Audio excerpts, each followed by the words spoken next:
Hallelujah.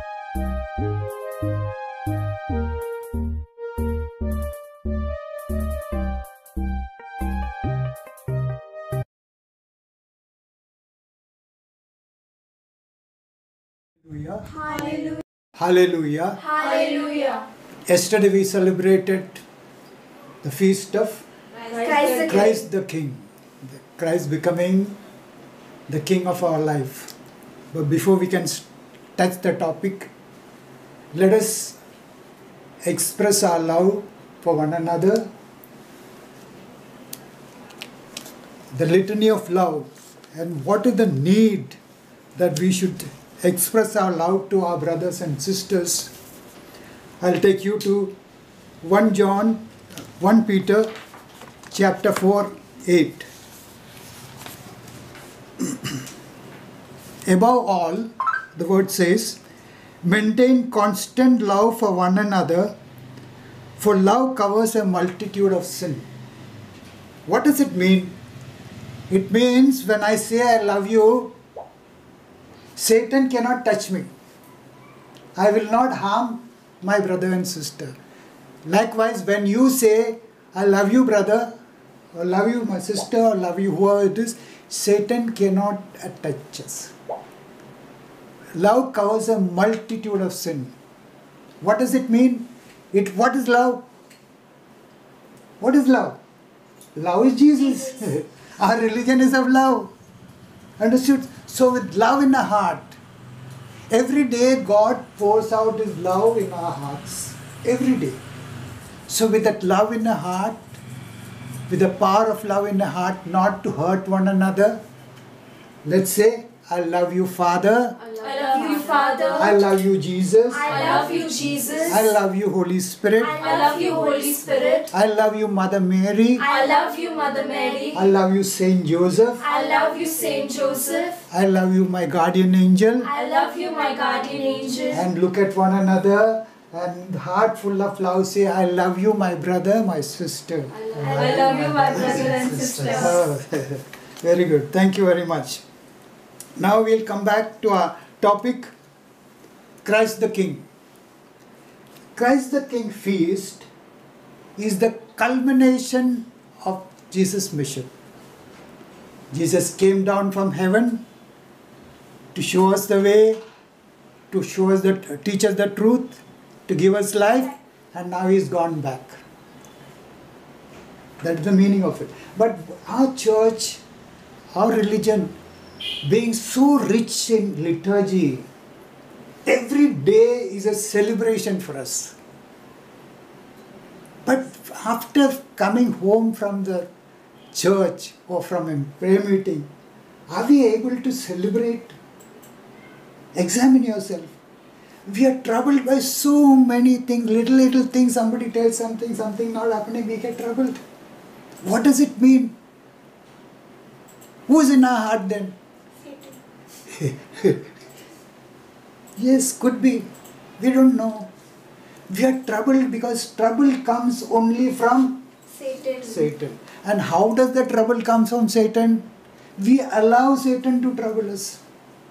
Okay, before Jesus could ascend to heaven, in Mark's Gospel, chapter 16-19 says, I'll just read that to you.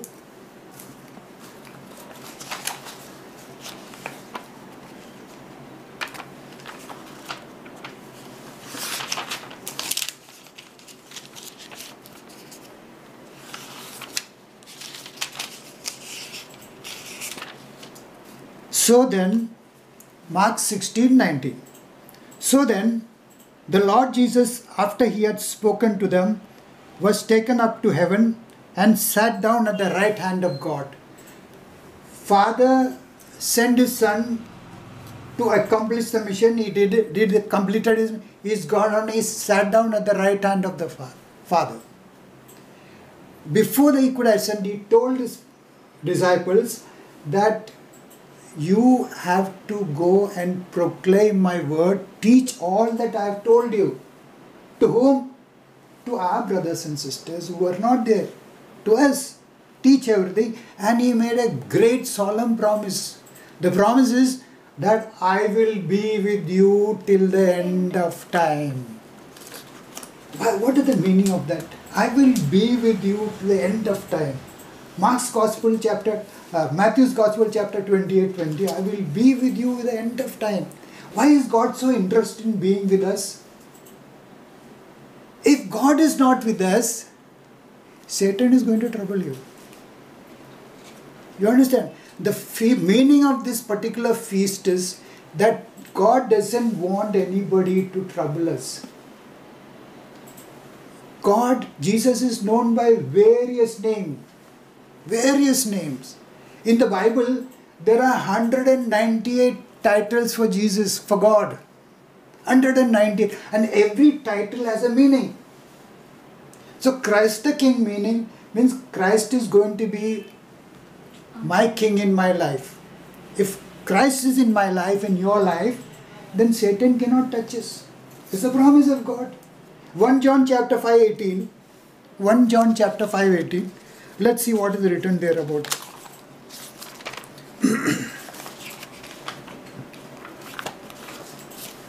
If you all got the Bible, please open the Bible.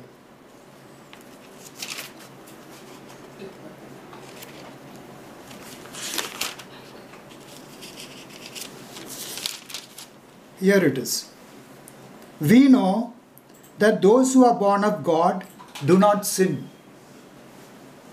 But the one who was born of God protects them, and the evil one does not touch them.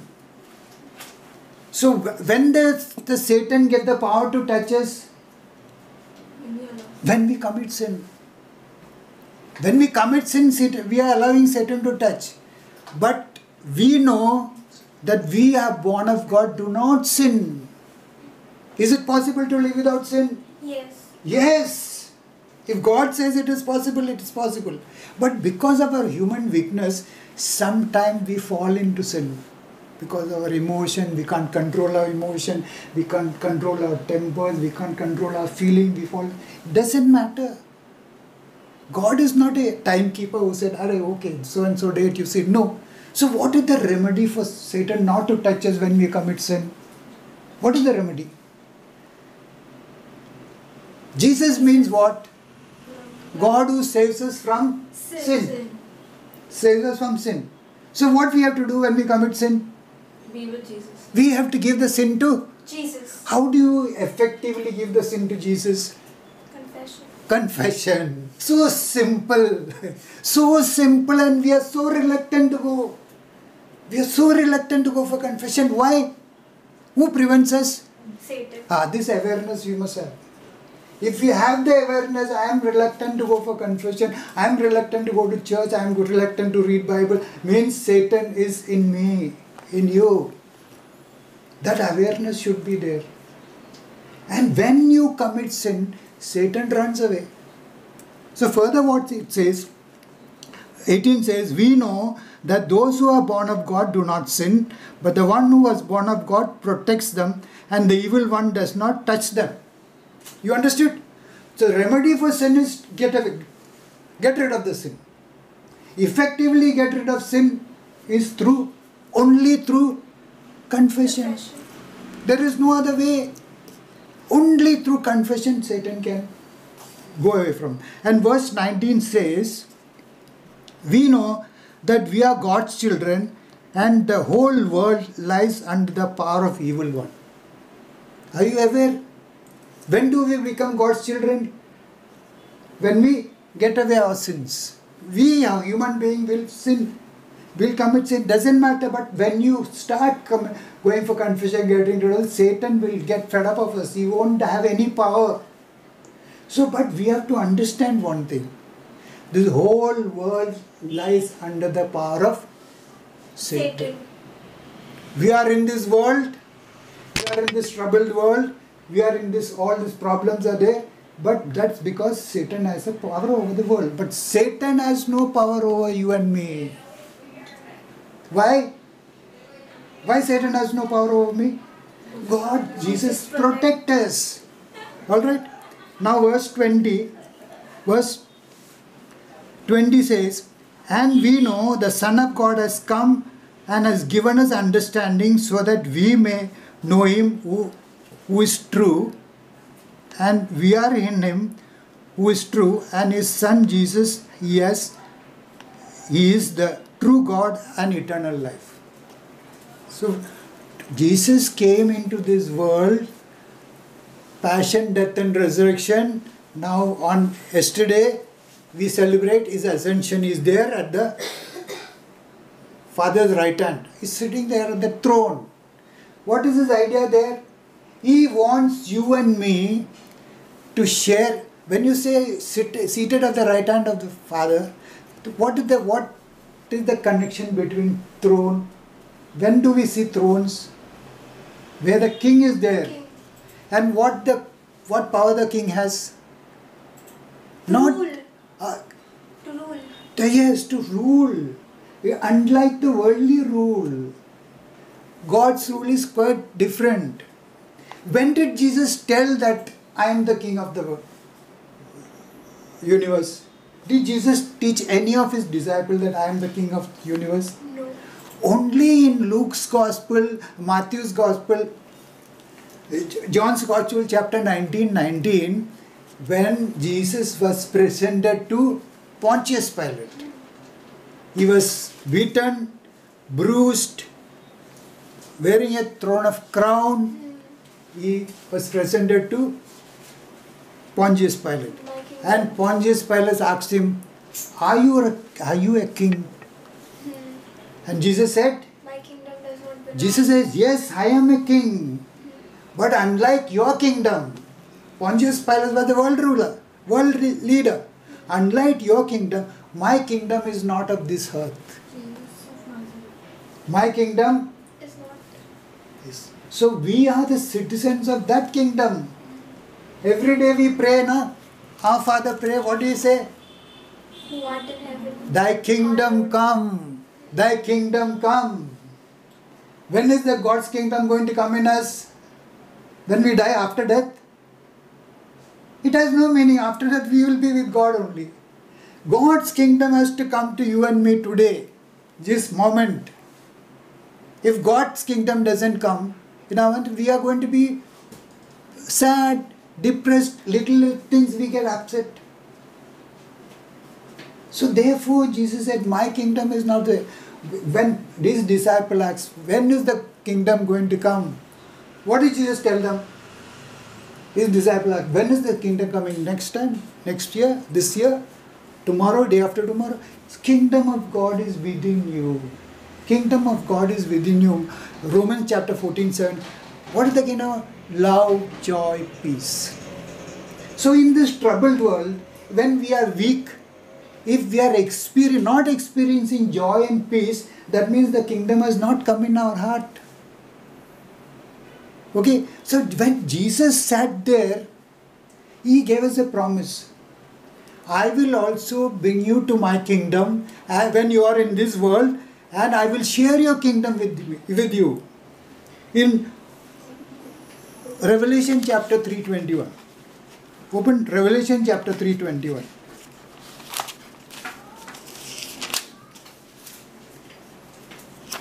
It reads like this. The last verse of the chapter 3. Okay? To one who conquers, I will give a place with me on my throne, just as I myself conquered and sat down with my Father on his throne. When we conquer, what did Jesus conquer? What did Jesus conquer? Conquer life over there. What did Jesus conquer? He conquered the works of Satan. Who defeated Satan? Jesus. No. No. Jesus did not defeat. See, we have to understand who is Jesus. Who is Jesus? Jesus is the King of the universe. Universe. Millions and billions of galaxies and everything is controlled. Okay? And who was Satan? Satan was the first archangel. It is just like a speck of dust in front of God. You and I are dust in front of God. Speck of dust. So why is this Almighty God going to defeat Satan? It is beyond his mighty power. He is not worthy to do that. He doesn't want to do it. Who defeated Satan then? Go to Revelation chapter 12, verse 7. It's very interesting to know. Revelation chapter 12, 7. 12:7. What does it say? Michael and his angels. Yes. What does the title say? Michael defeats that Satan. Saint Michael, Archangel. See, read that. And the war broke out in heaven. Michael and his angel fought against the dragon, and the dragon and his angel fought back, but they were defeated, and there was no longer any place in heaven. God did not want to. Will we go and fight with the dust? When we're cleaning with a jadu now at home, will we fight with the dust? No. Supposing the dust becomes alive, come alive, and the dust is going to challenge us. Will you take it seriously? No. It's nothing. That is why, on the Ash Wednesday, what does the father say? When they impose the ash on our face, forehead. Dust, and you will you will go. If you are not with the King of God, if you are not with Jesus, you return to the dust. So God did not defeat. There was no, it's below his dignity to look at Satan. Such a small thing. How can he challenge? But he is challenging you and me. So Jesus came, but what happened is, we, because of our human limitation, we cannot defeat Satan. Satan is very smart, very cunning, father of lies, deceiver. He will deceive us in so many ways. And then once you make us to commit sin, then he gets a hold of it. Okay? So we have celebrating the feast of the Christ the King, the universal King, who is giving us the power to defeat our weakness, our sins. Who is our biggest enemy? Who is our biggest enemy? Yes. We ourselves. Tobit chapter 12 said, when we commit sin, we become our biggest enemy. So Jesus wants to, and what makes us commit sin? What makes us commit sin? Our weaknesses. And when did this weakness come into us? When did this weakness come into us? This weakness came into us even before we were born. Even before your mother were conceived, we are sinners. That sin is remaining in us. Therefore Jesus said, I will give you the power to overcome the sin. So what is the, going back to Revelation 3:21, 21 we read, to the one who conquers I will give a place with me on the throne. You know how we conquer the sin? We just discussed. How we conquer the sin? When we confess our sin.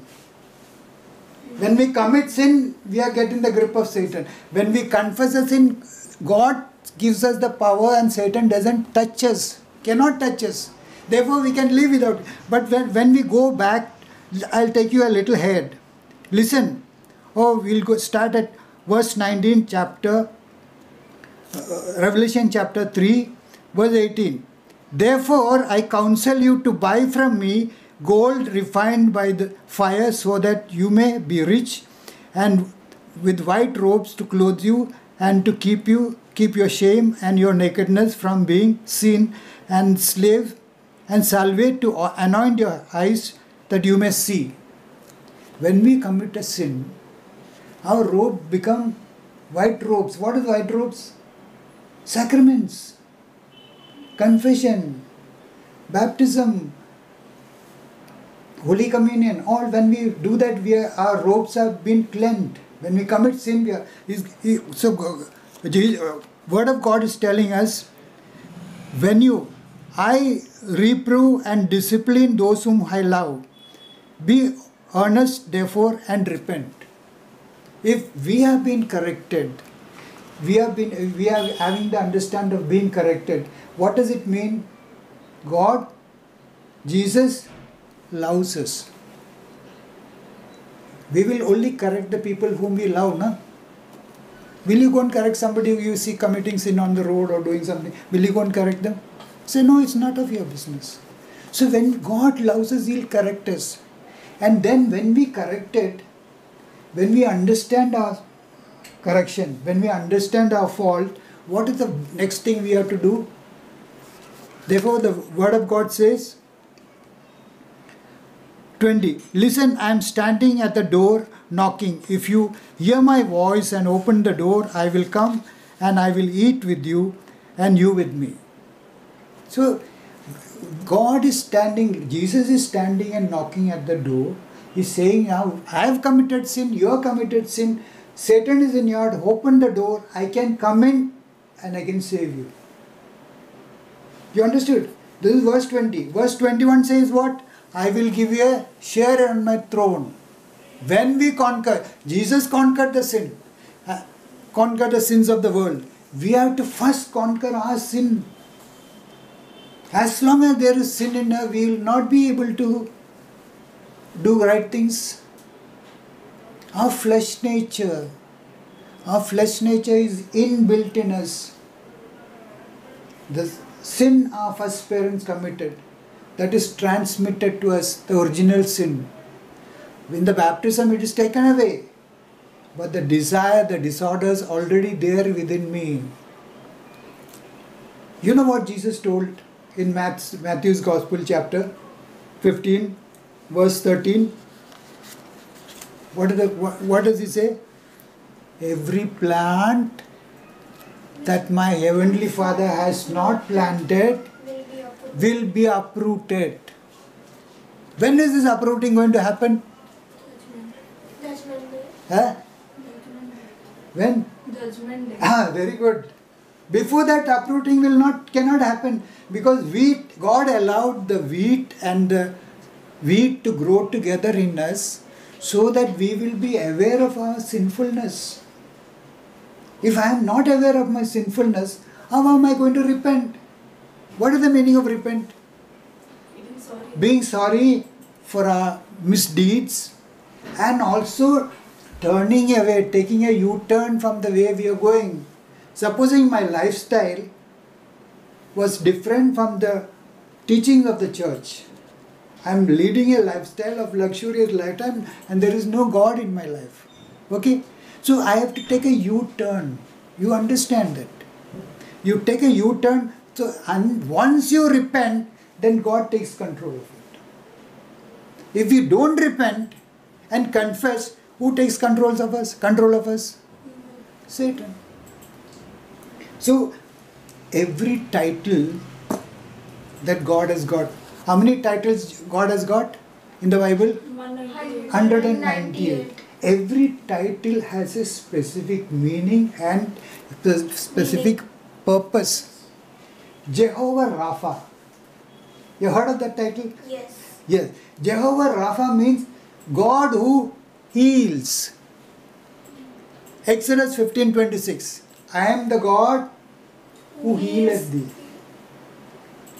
In the New Testament, I am the God who healeth me. Through my wounds I have taken away sin. So this name has a meaning. Every name, 198 name and more. Every name has a specific meaning and a specific purpose. Lamb of God who takes away the sins of the world. What does it mean? What does it mean? Who's the Lamb of God? Jesus. Jesus. Why is Jesus taking the title Lamb of God? Because he died for us. Lamb has to be sacrificed. Understood?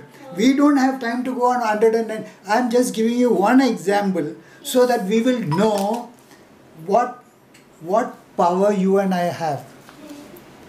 When God opens Philippians chapter 2, 9 and 11, we'll understand it very clearly. Please open chapter 2, Philippians chapter 2,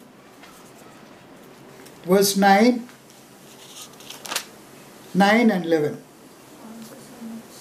Therefore, God Almighty exalted him and gave him a name that is above every other name. What does it mean? A name above every other name. What does it mean? Definitely his name is above all the human beings. All the incidents, all the problems, everything has a name, na? Okay, I got cancer. What will be my reaction first? Class, my life is over. Cancer has a name. That sickness has a name. And what is the word of God saying? Name above every Above every name, above the cancer, I have a name. Above the coronavirus, there is another name. With the name comes the power. Every name has a power, God's power. But how do we get that power? Just think. We are moving about that topic only. How do we get that power? How do we get the power? And what is that power? Jesus himself. Holy Spirit. Holy Spirit. When will the power operate in you and me? When the Holy Spirit is with us. When will the Holy Spirit come into me? When I baptize. Baptized the small man. You are fortunate, my brother Mark, you were baptized as an adult. We were baptized when we were small and we forgot about it. After confession. After the confession, when you are baptized, all the sins are wiped away, including the original sin. And the power comes to us. So when we have any sin in us, will the Holy Spirit come into us? No. Will I have the power? No. That is the problem with us. We are going to church, we are praying, doing, but nothing. We don't want to confess. So who is operating in us? We are in the church, in the midst of receiving the Eucharist, body and blood of Christ. But the power, I am not getting the power. That's why many people leave the church and go. They don't experience God. Unless you and have an experience, personal experience with God, we cannot believe. You understand? My wife is a very good cook. She makes very delicious things. I am going to explain it to you how it is made. Will you get the taste of it? No. No. You have to come to my house and eat the food, then only you will experience. Same, these examples are not perfect, but I am just to make the point. So when you experience God, you will get the power of God. A name above every other name. I am in financial difficulties, no job, corona, jobs are lost. And I am worried. What is my situation? Distress, pecuniary poverty. Poverty is a name, na? Yes. Of a situation. How to overcome the poverty? We have another name, na? Jesus. Jesus is above poverty. That is why Jesus said, you don't worry what you eat. Oh my God, sorry. What you will eat and what you will drink, that is my problem. Do not worry.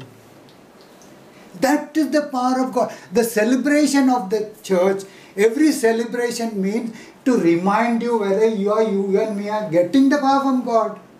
If you are not getting the power from God, then our celebration is useless. We will come back home very tired, depressed. You know, there was a blind beggar. We don't know how he lost the sight. He was sitting on the roadside. And then he heard a commotion. When do we have commotions? Where we have commotions? Where Jesus is there, there is commotion. In the church, there is commotion. Okay, in the commotion, he wanted to know what is the commotion about. Our mass is sometimes a commotion. Prayer meeting is a commotion. But then what they told him, Jesus of Nazareth is passing by. And then he called out, Jesus, son of David, have mercy on me. What did the public tell them? Crowd tell them? Keep quiet. You are a sinner. That is why you are a beggar. You are a blind because of a sinner. Keep quiet. He is a holy man. Don't trouble him. But did he keep quiet? No. He shouted all the more.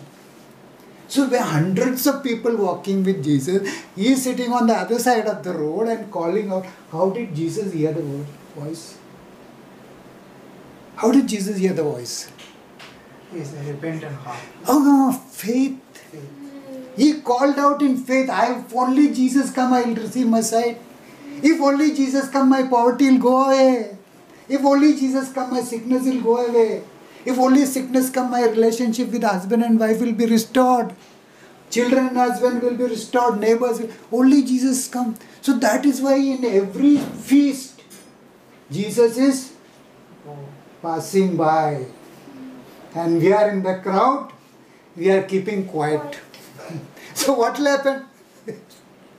We will be in this. We will be blind. We will be poor. We will be in sickness. Don't let the opportunity go, bro. That is why 365 there is a celebration in the church. Celebration, feast, enjoy. God wants us to enjoy. I want to get the best of things. But we are keeping quiet. Why we are keeping quiet? Why we are keeping quiet? Who shuts our mouth? Satan. No. Sin. Sin. Sin. We are bad, embarrassed. Lord, I am a sinful man. I cannot do anything. Jesus came to search for you and me sinners.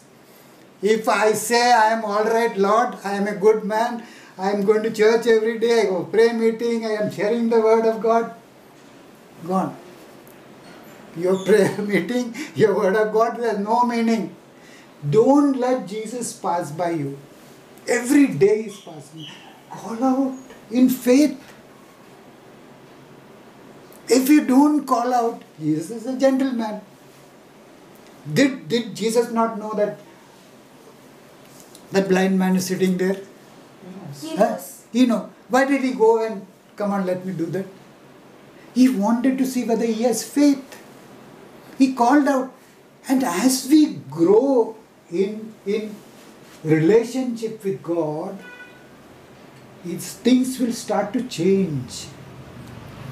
In Psalm 91, very prominent psalm, almost everybody says, when you call me, I will answer you. and then, When you are in trouble, I will be with you. yeah, I will honor you and I will respect you. and then further, I will reward you with long life. I will save you. very good, very good. Oh, we all know that. But is it in reality, is it happening?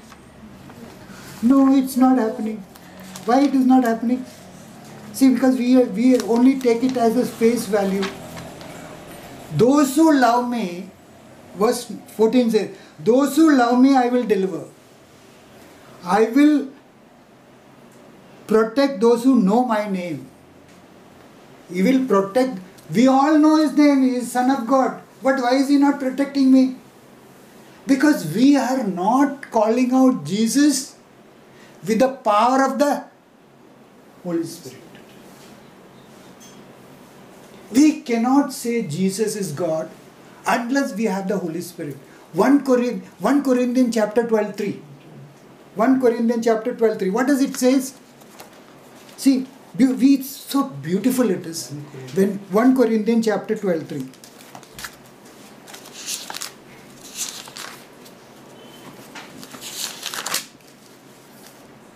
Therefore, I want you to understand that no one speaking by the Spirit of God ever says, let Jesus be cursed, or no one can say Jesus is Lord except by the Holy Spirit.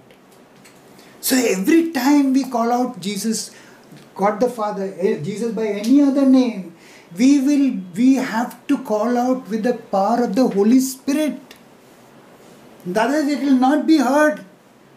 Jesus will hear it, but Jesus can't do anything because we are controlled by our sin. So Christ the King, he said, I will share my throne with you, means I want to give you my power. It's as simple as that. All we need to do is you humble yourself. Humble yourself means what in Bible? What is the meaning of humble yourself? Humility. Jesus said humility. Be humble. Humble yourself means what? Be meek. See, I hurt you. Forgive. I hurt you. You are like my granddaughter. I am in age and wisdom. I think I am greater than you. So when I hurt you, what should I do? Say sorry. Sorry. I have to say sorry. Because of my weakness, I hurt you. Please forgive me. Don't only say sorry. Say, forgive me. When is this happening? When is this happening? When you're humble. When is this humble put into practice? Don't only speak, put in action. When is the humbleness put in practice? Just now I showed you. When you say, I'm sorry and I'm forgiven. forgive, you will forgive me. But in front of God, I have committed a sin too, I committed. So I have to make my record clear there. Confession. Confession. You read Bible, you study Bible. Every time you study Bible, the confession comes out so strongly because God wants to give us the Holy Spirit. It's free. If somebody has got cancer and they tell them there is a treatment in Switzerland, if they have money, they will go there. They may get cure, may not. That's a different thing. They'll go there. But if somebody has a very serious illness, coronavirus, cancer, you name it, the worst sickness, first thing what we have to do is, we have to examine ourselves, humble yourself and tell God, I don't know how this sickness came into me. Please forgive me. The healing will start there. It doesn't mean that doctors are not going to treat you. God will heal you maybe through the doctor or without doctor. It is between you and your God.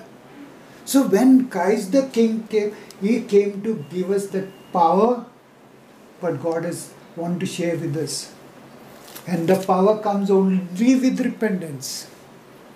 Oh, no repentance, no power.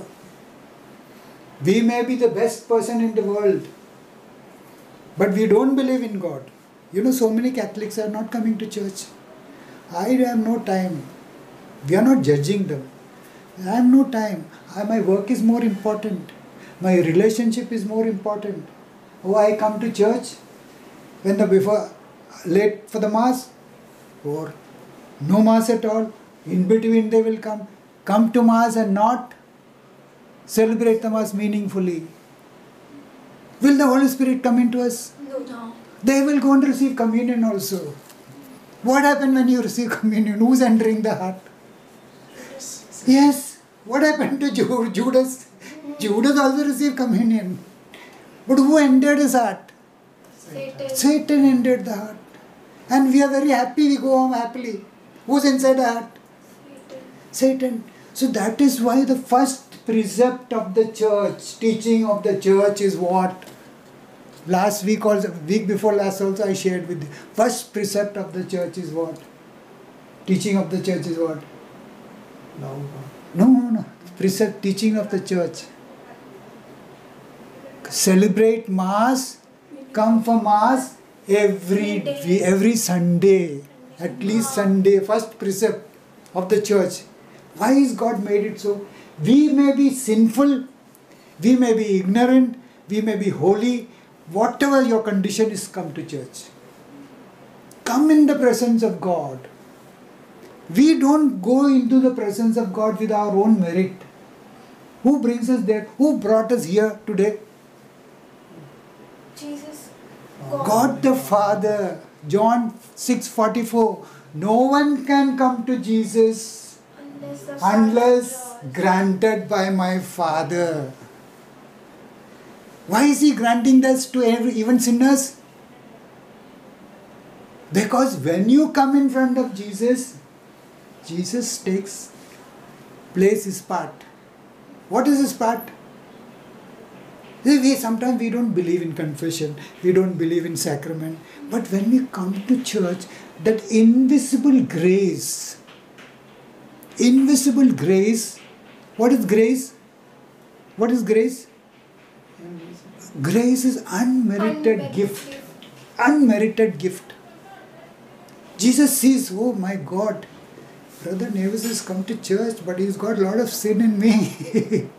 He cannot come out of it. So what will he do? Grace. He will give me that unmerited, undeserved grace. I'm in presence of him. Week before last also we shared. Yes. Yes. Coming in the presence of God, physical healings and spiritual healings will happen. Must happen. If the Bible says it will happen, it will happen. Come for the church. That's why Sunday Mass is compulsory. Sunday Mass compulsory means come 5-10 minutes before the Mass. Don't sit down outside and watch the Mass. Don't sit inside the car and watch the Mass. It's very hot outside. So I'm sitting inside the comfort of the AC. Okay, you have done your duty. You are not going to get anything from God. So that is why we have to have the grace when we are sinners.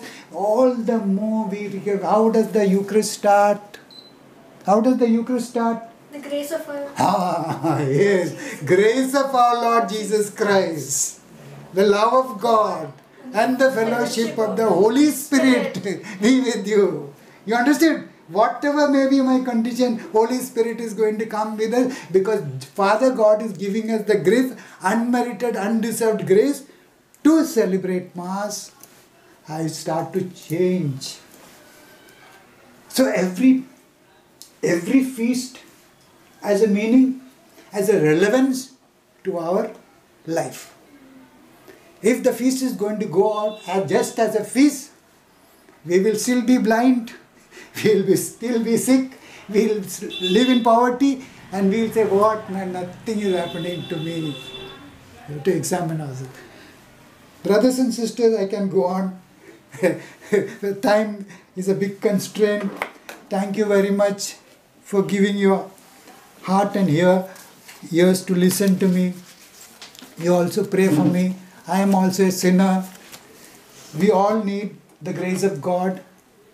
Pray for me and for my family as I pray for you and my family. God bless you.